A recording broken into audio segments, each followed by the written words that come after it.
What happened to Melodee Buzzard? Where is she now? And why did her mother return from a 1,000-mile road trip without her?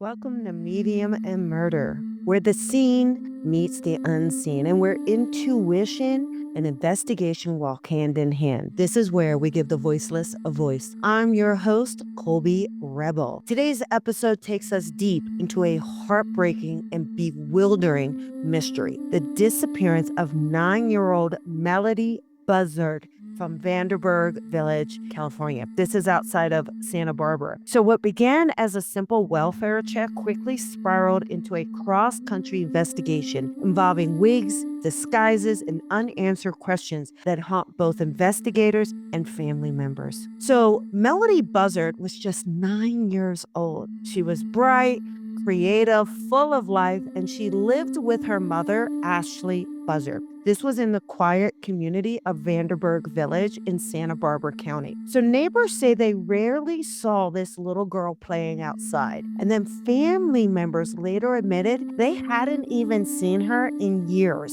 This is because Ashley estranged her from her paternal family. So where's Dad? Well, Dad tragically passed when she was just a baby, leaving Ashley to raise her alone. So over time, contact with Melodee's paternal relatives grew strained. She was enrolled in an independent schooling, so that's like at-home schooling, which meant her education was largely done at home. We saw that a lot during the pandemic, but when Melodee stopped checking in for classes, the school became concerned and they reached out. So on October 14th, 2025, after several failed attempts to reach Ashley, the school filed a missing persons report. Now, keep in mind, the school filed the missing persons, not Ashley. Ashley didn't even recognize her daughter was gone. So this call is really what set off the chain of events that would reveal this story was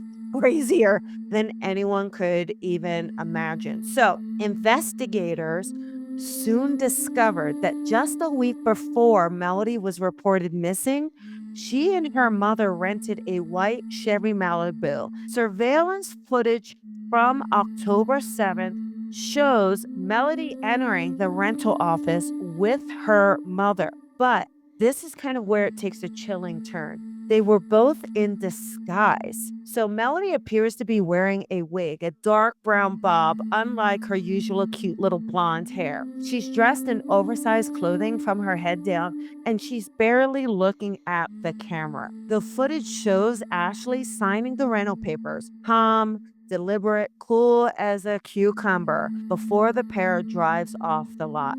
Authorities later traced the vehicle across several states and as far as Nebraska. Receipts, tolls, records, sightings placed them along this route. But when Ashley returns the rental car on October 10th, 2025, Melodee was nowhere to be found. Ashley claimed that her daughter was fine, but refused to share details about where she is, where she might be. That's when investigators knew they had a very, very serious problem on their hands. There are several theories about what could have happened to little 9-year-old Melodee Buzzard. None of them are bringing us comfort until we know she is home and safe. We have abduction or trafficking theory. I don't believe that there was an abduction. The trafficking is what I'm gravely concerned about. If mom was ready to be single or she needed money, trafficking sure would be the way to do it. Why else is she crossing state lines? They should be looking at Ashley's online activity. Who has she been talking to? Who have they been in contact with? What websites has she been visiting? So getting and garnering that information, I think, is definitely going to be a great lead. Now, foul play by the parent. We've seen this so much in the last few years where these parents are taking the lives of their own children, mothers and fathers, which is so horrific to think that a parent could do that to their child. And is it possible?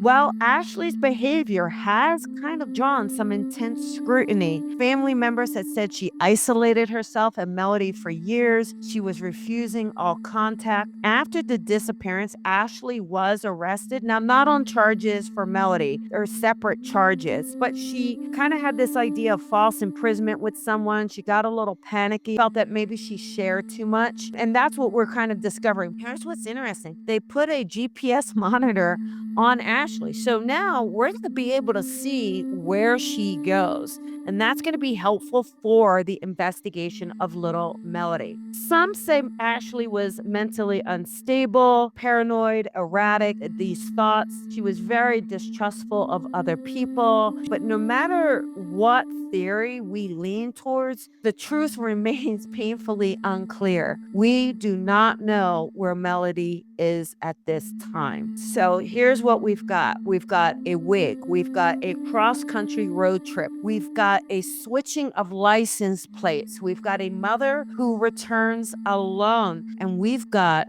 a little girl who seems to have vanished in thin air. So what are we going to do? The Santa Barbara County Sheriff's Office has classified Melodee as an at-risk missing child. So this is high alert. Search warrants were executed at the Buzzard home. Detectives are working with the FBI and neighboring states to kind of figure out Ashley's movement. So they did release stills from the rental car footage, hoping somebody recognizes Melodee or Ashley. To date, there's been no confirmed sightings reported. I am so concerned that Melodee has been taken and does not have free will to escape. I'm very, very concerned of where she's being held over state lines or even country lines. So I do hope the FBI is moving quickly, but they are at a disadvantage. They are a month past when this initially happened, this road trip. So this is definitely concerning. I will keep you updated on it. When I tune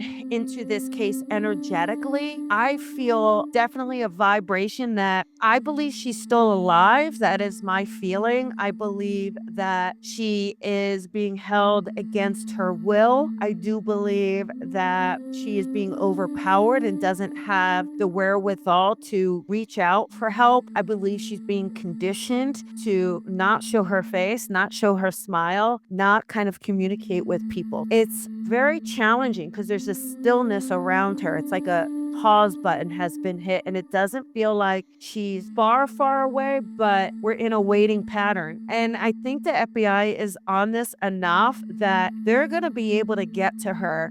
And I do hope in time. Now, I know that children can sometimes disappear under mysterious circumstances, but this particular situation doesn't really feel that it's final. It just feels like it's more in limbo for me, as if the universe itself is holding breath and holding space for little Melodee. So here's what we want to say. I always respect the boundaries of the investigation, and I never claim certainty. I cannot until we have the factual evidence presented to itself in a court of law. But these feelings, these sensations, it is about prioritizing little Melodee for safety. She deserves this safety. She deserves to be brought home. She deserves to be brought up by a loving and trusting family. This poor girl must deal with so much abandonment, losing her father as a baby, then having the disconnection from her paternal family,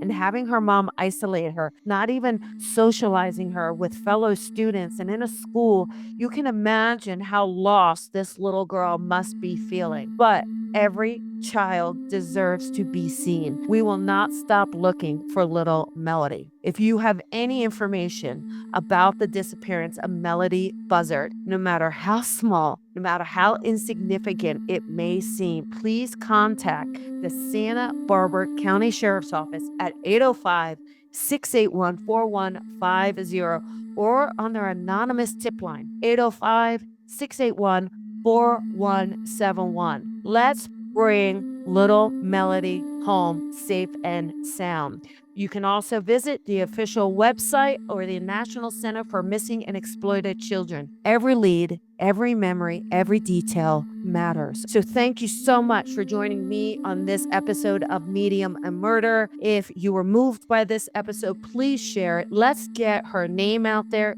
Let's get her story out there. Let's get the circumstances out there. They're giving me the goosies right now. And if you've enjoyed this podcast, please leave me a review. We're just starting out here on Medium and Murder, but it is my passion to give the voiceless a voice. And that's why I started this particular podcast. And remember to always be nice, but never naive. If you've enjoyed this episode, go ahead and follow me at Colby Rebel Medium on TikTok, Podbean, YouTube, and Instagram. All your favorite channels were right here for you. Thank you so much, and I'll see you next episode.